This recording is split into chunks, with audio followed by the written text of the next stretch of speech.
Assalamualaikum. Our today's topic of discussion is circulation. Circulation is basically responsible for transporting the material throughout the entire body, like as nutrients, water, oxygen to our billions of body cells and carries away the waste such as the carbon dioxide that body cells produces.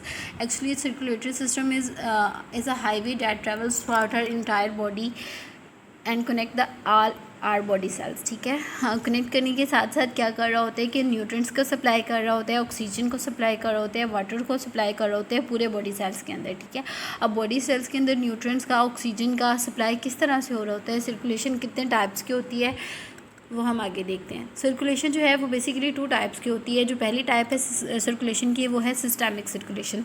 Systemic circulation में basically ये होता है कि systemic circulation carries the oxygenated blood away from the heart. ठीक है, heart में से oxygenated blood को लेना है और पूरी बॉडी के अंदर सप्लाई करना है, इसे हम सिस्टेमिक सर्कुलेशन कहते हैं.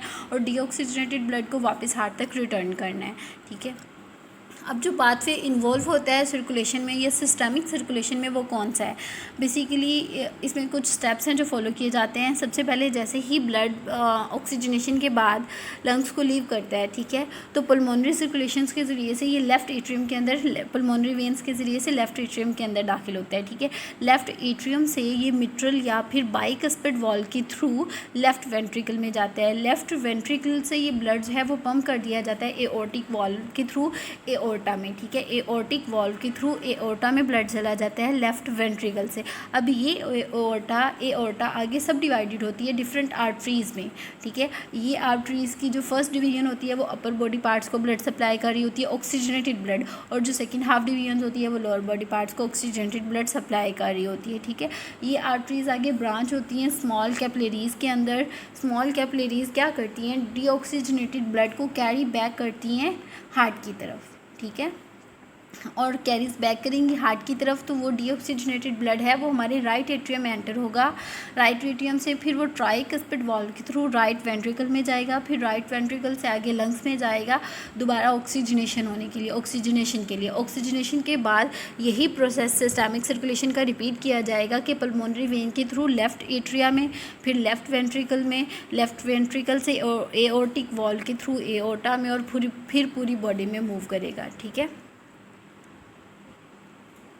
here it is shown that deoxygenated blood continues through the capillaries which merge into the veins like as the superior and inferior vena cava. फिर ठीक है, जो कि ड्रेन होती है राइट एट्रियम के अंदर. राइट एट्रियम से आगे दोबारा ब्लड जो है वो ट्राइकस्पिड पल्मोनरी सर्कुलेशन के थ्रू मूव करता है. अब हम देखते हैं कि पल्मोनरी सर्कुलेशन क्या होती है. Pulmonary circulation basically deoxygenated blood को कैरी करती है, और ये क्या करती है, carries the deoxygenated blood back to the heart. ठीक है, away from the heart to the lungs, lung से लेगी और हार्ट से लेगी और लंग्स तक सप्लाई करेगी. Pulmonary circulation carries the deoxygenated blood away from the heart to the lungs. Heart से ब्लड देगी, लंग्स तक लेके जाएगी. रेस्पिरेशन के थ्रू कार्बन डाइऑक्साइड जो है वो ब्लड से निकल जाएगी और ऑक्सीजन उसमें शामिल हो जाएगी. वही ऑक्सीजनेटेड ब्लड आगे सिस्टेमिक सर्कुलेशन के थ्रू पूरी बॉडी में मूव आउट करेगा. अब पाथवे जो इन्वॉल्व होता है इसमें वो क्या है कि राइट एट्रियम में ब्लड जाता है. राइट एट्रियम से डीऑक्सीजनेटेड ब्लड जो है वो ट्राइकस्पिड वॉल्व के थ्रू राइट वेंट्रिकल में जाता है. राइट वेंट्रिकल से ये ब्लड जो है पल्मोनरी वॉल्व के थ्रू पल्मोनरी ट्रंक में भेजा जाता है. ऑक्सीजनेटेड ब्लड में एओर्टिक वॉल्व थी, एओर्टिक वॉल्व से एओर्टा में जाता है, लेकिन पल्मोनरी सर्कुलेशन में पल्मोनरी वॉल्व के थ्रू पल्मोनरी ट्रंक में जा रहा है, वहाँ से आगे लंग्स में मूव करेगा.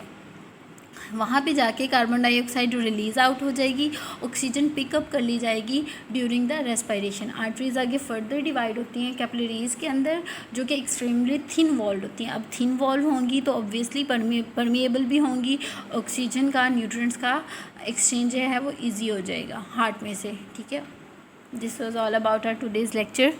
Thank you so much. अल्लाह हाफिज़.